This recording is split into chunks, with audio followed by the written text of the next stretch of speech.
ආයුබෝවන් සුබ දවසක් හැමෝටම 11 ශ්‍රේණියේ මල්ටිමීඩියා කියන පාඩමේ ඩිජිටල් ග්‍රැෆික්ස් කියන කොටසේ තුන්වෙනි වීඩියෝ එකත් එක තමයි අද මේ ඔයාලා එකතු වෙලා ඉන්නේ.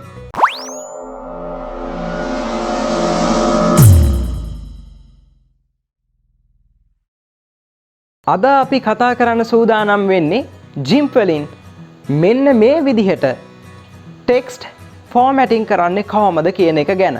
තවමත් GIMP වල අපේ පළවෙනි සහ දෙවෙනි වීඩියෝ එක නරඹලා නැති කෙනෙක් ඉන්නවා නම් මම මුලින්ම ඔබට යෝජනා කරනවා මේ වීඩියෝ එක බලන්න කලින් ඒ වීඩියෝස් දෙක නරඹලා ඉන්න කියලා. මොකද ඒ වීඩියෝස් දෙකේදී තමයි අපි GIMP install කරගන්න විදිහ, ඒ වගේම interface එක ගැනත්, ඒ වගේම tutorial number 1 කරන විදිහ ගැනත් සාකච්ඡා කරලා තියෙන්නේ. ඉතින් කවුරු හරි ඔයා මේ මුලින්ම බලන GIMP වල වීඩියෝ එක නම් අනිවාර්යයෙන්ම මේක පෝස් කරලා මීට කලින් අපි අප්ලෝඩ් කරලා තියෙන වීඩියෝස් දෙක බලන්න. හොඳයි එහෙනම් අපි වැඩි කතා නැතුව යමු කම්පියුටර් එකට ගිහිල්ලා බලමු කොහොමද GIMP tutorial number 2 කරගන්නේ කියලා. හොඳයි ඔන්න එහෙමනම් අපි ඇවිල්ලා ඉන්නවා කම්පියුටර් එකට. ඉතින් අපි අද කරන්න යන්නේ මෙන්න මේ විදිහේ ටෙක්ස්ට් එකක් කොහොමද නිර්මාණය කරගන්නේ කියලා. ඉතින් ඔයගොල්ලන්ට පේනවා පසුබිම අපි වර්ණවත් කරගෙන තියෙනවා. වර්ණ දෙකක් උපයෝගී කරගනිමින් ඒ වගේම මෙතන අපි nature කියලා ටයිප් කරලා තියනවා වගේම මේ ටෙක්ස්ට් එක වටේට white color border එකකුත් ගිහිල්ලා තියෙනවා. ඒ වගේම ඔයගලන්ට බලා ගන්න පුළුවන්කම ලැබෙනවා මේ අවසාන නිර්මාණය වටේටත් අපි මෙන්න මේ විදිහට border එකක් එකතු කරලා තියෙනවා. ඉතින් මෙන්න මේ නිර්මාණය කරන්නේ කොහොමද කියන එක ගැන තමයි අද අපි සාකච්ඡා කරන්නේ. හොඳයි එහෙනම් මේ වැඩේ කරන්න ඔයගලන්ට පෙළ පොතේ පියවරෙන් පියවර උපදෙස් දීලා තියෙනවා. අපි මේ පියවර අනුගමනය කරමු. මුලින්ම ඔයගොල්ලෝ කරන්න ඕනේ අලුතෙන්ම graphic window එකක් ලබා ගන්න එක. ඉතින් file වලට ගිහිල්ලා මෙන්න මෙතන තියෙන new කියන එක උඩ click කරපුවාම ඔයගොල්ලෝ දැන් දන්නවා ඔයගොල්ලන්ට අලුත්ම graphic window එකක් ලබා ගන්න පුළුවන් කියලා. ඉතින් මේ අලුතෙන්ම ලබා ගන්න graphic window එකට ඔයා දෙන්න ඕනේ height එකයි width එකයි ගැන ඔයගොල්ලන්ට පෙළ පොතේ හරියටම සඳහන් කරලා තියෙනවා. අපි පෙළ පොතට ගිහිල්ලා බලමු කොයි වගේ ප්‍රමාණයක්ද height එක සහ width එක ලබා දෙන්න ඕනේ කියලා.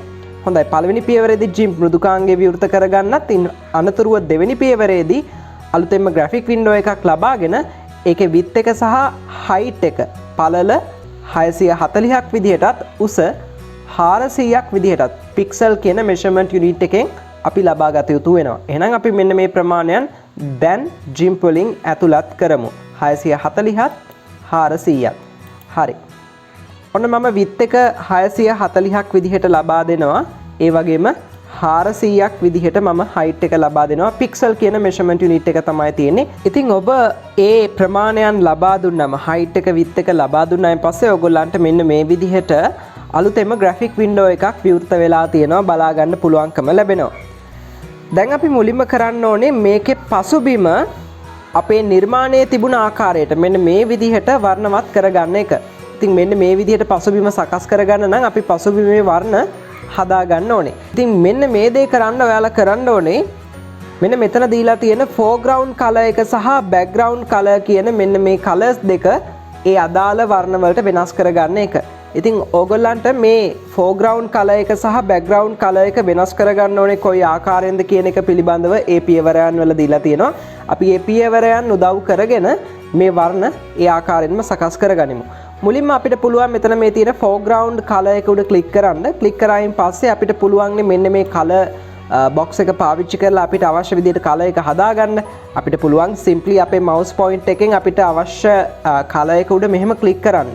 ඉතින් ඒ වගේම මේ දකුණු පැත්තේ තියෙන slide එක ඔයගොල්ලන්ට එහාට මෙහාට move කරගන්න පුළුවන්. උදාහරණයක් විදිහට ඔයාලට ලා කොළ පාට හදාගන්න ඕනේ නම් මෙතනින් කොළ පාටට අරගෙන ඇවිල්ලා මෙන්න මෙතනින් ඔයාලට පුළුවන් මේ පැත්තට අරගෙන ආපුවාම ලා කොළ පාට හදා ගන්නත් මේ පැත්තට අරගෙන ආවයින් පස්සේ තද කොළ පාට හදා ගන්නත්.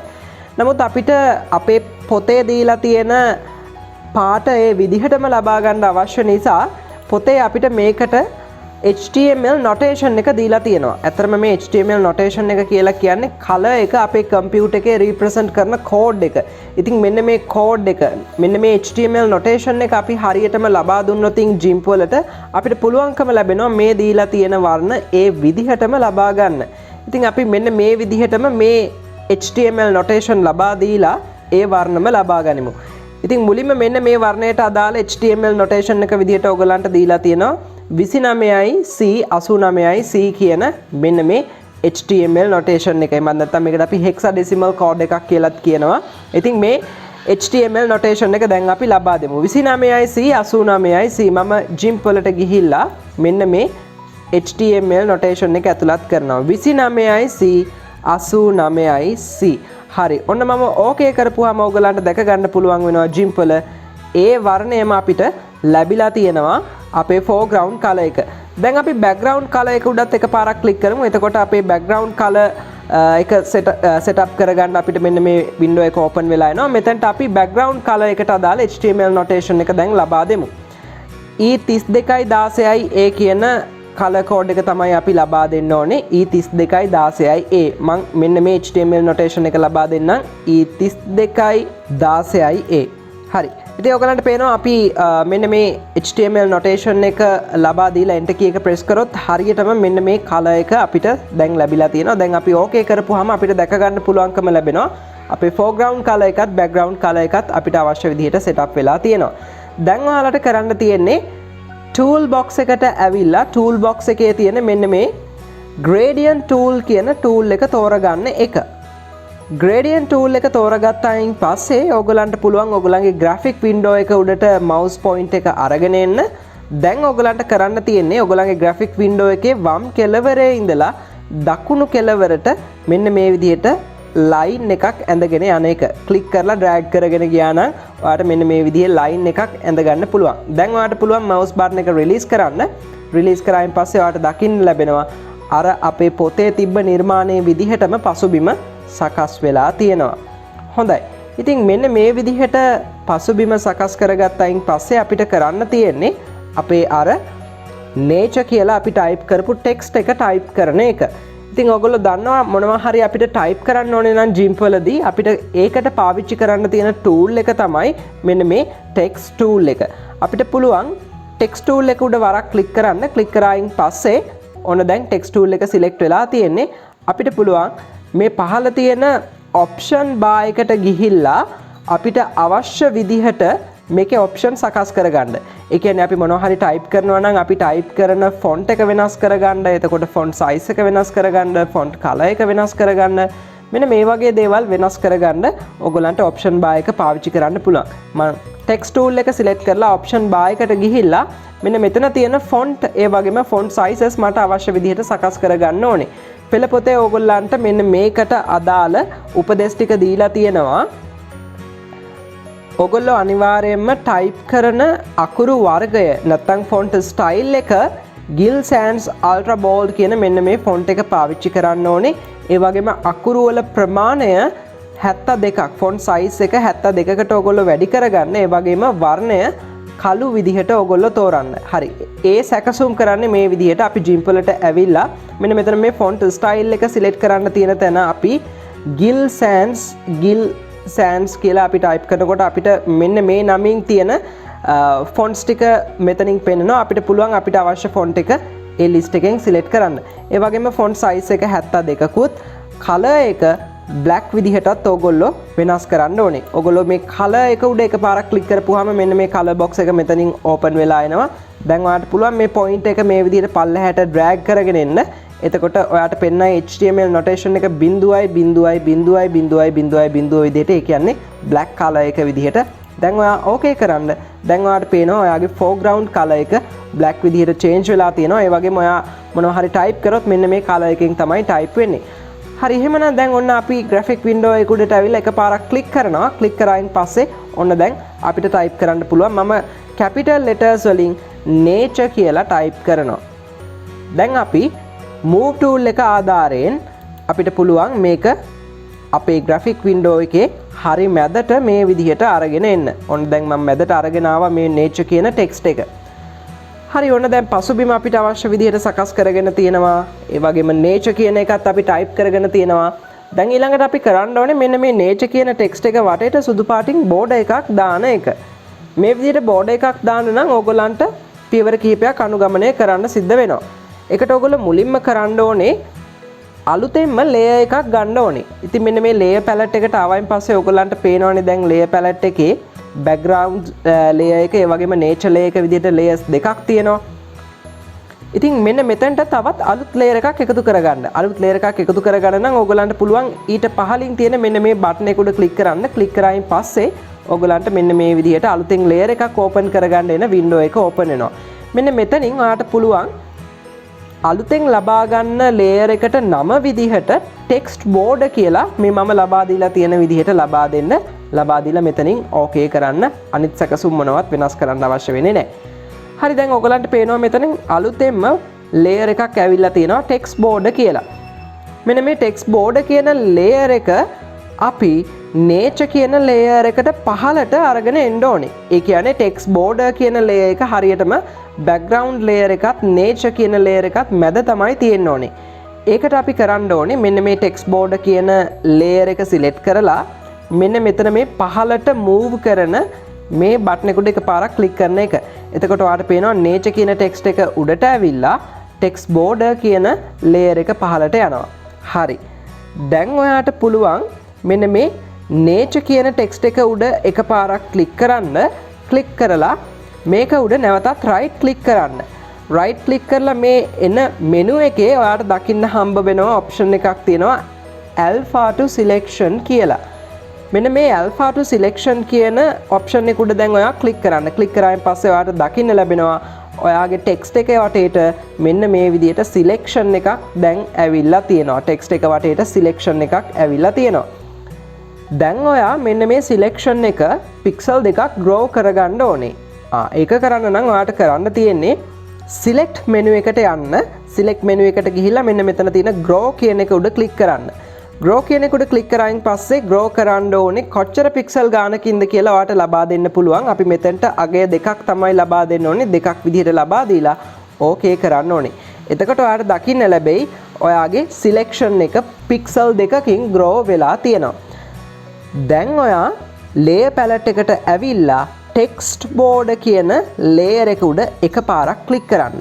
click කරලා ඉවර වෙලා මෙන්න මෙතන තියෙන foreground color එක ඔයා නැවතත් change කරන්න white වලට. කලින් black තිබුණේ. ඔන්න දැන් අපි මේ point එක උඩ click කරගෙන මේ පැත්තට drag කරගෙන ඇවිල්ලා white color එක ලබා දීලා okay කරනවා. දැන් ඔයාට කරන්න තියෙන්නේ මෙන්න මෙතන තියෙන bucket fill tool කියන එක උඩ click කරලා මෙන්න මේ grow වෙච්ච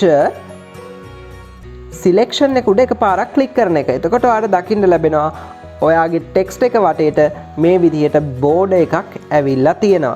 ඊට පස්සේ ඔයාට පුළුවන් මේ selection එක deselect කරලා දාන්න. ඒකට select menu එකට ගිහිල්ලා මෙන්න මෙතනින් none කියන එක තෝරන්න. හරි. දැන් ඔයාට පේනවා මෙන්න මේ nature කියන text එක වටේට සුදු පාටින් border එකක් එකතු වෙලා තියෙනවා. හරි. දැන් අපි මේකට කරන්න ඕනේ තව දෙයක් තියෙනවා. ඒක තමයි මේකට අපි shadow එකක් එකතු කරගන්න ඕනේ. shadow එකක් අපි හෙවණැල්ලක් කියලා කියනවා shadow එකක්. ඉතින් shadow එකක් එකතු කරගන්න නම් අපිට කරන්න තියෙන්නේ මේ text board කියන layer එකම select වෙලා තියෙනකොට filter menu එකට අපි යන්න ඕනේ. filter menu එකට ගිහිල්ලා මෙන්න මෙතනින් ඔයාට පුළුවන් දැන් light and shadow කියන menu එක තෝරගන්න. light and shadow වලින් ඔයාට පුළුවන් drop shadow කියන එක දැන් තෝරන්න.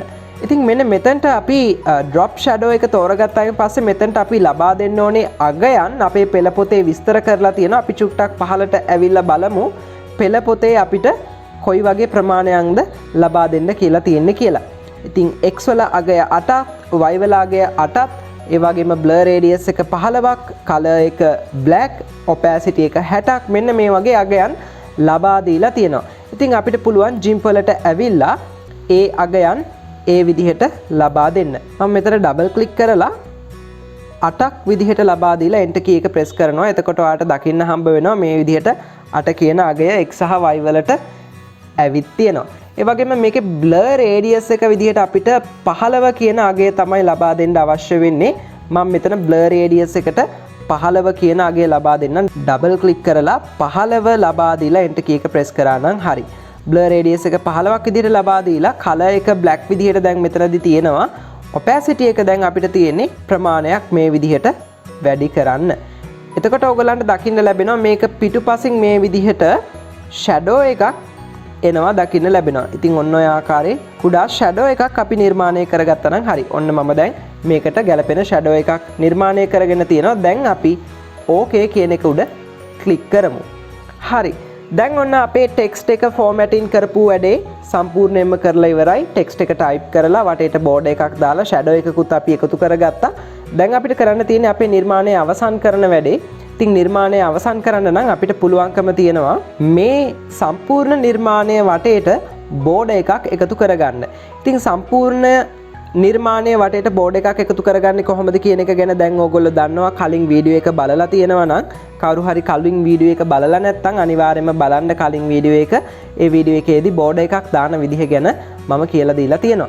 ඉතින් අපි දැන් බෝඩ් එකක් දාමු. අපිට පුළුවන් මෙන්න මේ layer palette එකේ මෙන්න මෙතන මේ හිස් තැනක right click කරන්න. right click කරලා මෙන්න මෙතන merge visible layers කියන option එක උඩ click කරන්න. එතකොට මේ ඕගොල්ලන්ට ලැබෙන window එකෙන් expand as necessary කියන එක උඩට click කරලා merge කියන එක උඩ click කරන්න. එතකොට මේ layers ඔක්කොම එක layer එකක් බවට පත් වෙනවා. දැන් අපිට පුළුවන් අපේ අවසාන නිර්මාණය වටා බෝඩ් එකක් එකතු කරගන්න. බෝඩ් එකක් එකතු කරගන්න නම් අපි filter menu එකට යන්න ඕනේ. filter menu එකට ගිහිල්ලා මෙතනින් දෙක කියන option එකට ගිහිල්ලා අපිට පුළුවන් add border කියන option එක උඩ click කරන්න. ඊට පස්සේ අපිට මෙන්න මේ ලැබෙන window එකෙන් මේ විදිහට අගයන් සකස් කරලා ඒ වගේම අපිට බෝඩර් එක අවශ්‍ය කලර් එක තෝරලා ඕකේ ක්ලික් කරන්නයි තියෙන්නේ. එතකොට අපිට දකින්න ලැබෙනවා අපේ නිර්මාණය වටා මෙන්න මේ විදිහට බෝඩර් එකක් එකතු වෙලා තියෙනවා. හරි, එහෙමනම් දැන් ඔන්න අපේ වැඩේ කරලා ඉවරයි. අපේ නිර්මාණය අපි සම්පූර්ණයෙන්ම කරගත්තා මේ වෙනකොට. දැන් අපිට කරන්න තියෙන්නේ මේ නිර්මාණය එක්ස්පෝර්ට් කරගන්න. එක්ස්පෝර්ට් කරගන්න නම් ඔයාලා දන්නවා ෆයිල් මෙනු එකට ගිහිල්ලා මෙන්න මෙතන තියෙන එක්ස්පෝර්ට් කියන ඔප්ෂන් එක උඩ ක්ලික් කරන්න පුළුවන්. එක්ස්පෝර්ට් කියන ඔප්ෂන් එක උඩ ක්ලික් කරලා ඔයාගේ කම්පියුටර් එකේ මේක සේව් කරගන්න අවශ්‍ය ලොකේෂන් එක සිලෙක්ට් කරගන්න. උදාහරණයක් විදිහට ඔයාලා ඩෙස්ක්ටොප් එකට නම් මේක සේව් කරගන්න ඕනේ. මෙතනින් ඩෙස්ක්ටොප් ලබා දීලා ඒ වගේම all export images කියන මෙන්න මෙතන මේ extension එක නැත්නම් file type එක ගොනුවේ දිගුව සිලෙක්ට් කරන්න තියෙන තැනින් මේක JPG image එකක් විදිහට ලබා දෙන්න. මේ මෙනු එකේ පල්ලෙහාට ආවයින් පස්සේ ඔයගොල්ලන්ට JPG කියන extension එක දකින්න ලැබෙනවා. මෙතනින් JPG කියන එක තෝරන්න. මේ ඔයගොල්ලෝ දකින්නේ JPG image කියන file type එක. මෙතනින් අපි JPG කියන එක තෝරලා ඉවර වෙලා අපි මේකට නමක් ලබා දෙමු. මම මේකට text effects කියලා නම ලබා දෙනවා. ඒ වගේම .jpg කියලා මම නැවතත් type කරනවා. extension එක type කරලා export කියන button එක උඩ click කරනවා. එතකොට මේකේ quality එක අපිට select කරන්න එනවා. මම quality එක අඩු කරන්නේ නැහැ, වැඩි කරන්නෙත් නැහැ. මේ ප්‍රමාණයම තියලා export button එක උඩ click කරනවා. ඔන්න දැන් අපි desktop එකට ගිහිල්ලා බැලුවොත් desktop එකේ මේ අපි හදාගත්ත නිර්මාණය JPG පින්තූරයක් විදිහට සේව් වෙලා ගබඩා වෙලා තියෙනවා. හරි, එහෙමනම් ඔන්න අපි අද GIMP වලින් ටෙක්ස්ට් එක්ක වැඩ කරන විදිහ ගැන ඉගෙන ගත්තා. මම ඕගලන්ට යෝජනා කරනවා මම කරපු විදිහටම ඕගොල්ලොත් මේ ස්ටෙප්ස් ෆලෝ කරලා මේ ටෙක්ස්ට් එක මේ විදිහටම නිර්මාණය කරන්න කියලා. ඒ වගේම ඕගොල්ලෝ ටියුටෝරියල් නම්බර් 1 වල, ඒ වගේම ටියුටෝරියල් නම්බර් 2 වලදී ගත්ත දැනුම භාවිතා කරලා ඕගලන්ගේ නිර්මාණාත්මක අදහස් GIMP වලින් නිර්මාණය කරන්න. ඕගලන්ට පුළුවන් විවිධ දේවල් ටෙක්ස්ට් එක්ක, ඒ වගේම මේ ඉමේජස් එක්ක විවිධ නිර්මාණ කරන්න පුළුවන්. ඕගලන්ට යෝජනා කරනවා මම එවැනි නිර්මාණ ඔබම අත්හදා බලන්න කියලා. ඒ වගේම ඔයාලා හදන ලස්සන නිර්මාණ අනිවාර්යයෙන්ම අපේ Telegram group එකටත් එවන්න. Telegram group එකට තාමත් join වෙලා නැත්නම් පහළ තියෙන description එකේ මම දාලා තියෙනවා අපේ Telegram group එකේ link එක. ඉතින් ඕගොල්ලන්ටත් පුළුවන් අපේ Telegram group එකත් එක්ක එකතු වෙන්න. ඕගොල්ලෝ හදන ලස්සන නිර්මාණ අපේ Telegram group එකට එවන්න. හොඳයි, එහෙනම් අද වීඩියෝ එක අවසන් කරන්න කලින් මම ඔබට මතක් කරනවා තවමත් හර්ෂ වර්ණකුලසූරිය අපේ YouTube channel එක subscribe කරලා නැත්නම් දැන්ම පහළ තියෙන subscribe button එක උඩ click කරලා subscribe කරන්න. ඒ වගේම ඊට එහා පැත්තේ තියෙන notification bell එක උඩ click කරලා all select කරොත් ඔයගොල්ලන්ට පුළුවන් මම වීඩියෝ එකක් දාපු ගමන්ම ඒ වීඩියෝ එක ගැන notification එකක් ඔයා ගාවටම ගෙන්ව ගන්න. එහෙනම් මතක ඇතුව ඔයගොල්ලන්ගේ අදහස් මේ වීඩියෝ එක ගැන පහළ තියෙන comment section එකේ පළ කරන්න. ඒ වගේම මේ වීඩියෝ එකට like එකක් දාන්න. ඔයගොල්ලන්ගේ අනිත් යාළුවන්ටත් බලන්න share කරන්න. ඊළඟ සතියේ තවත් අලුත් වීඩියෝ එකක් එක්ක හම් වෙනකන් අදට මම සමුගන්නවා. මම හර්ෂ වර්ණකුලසූරිය.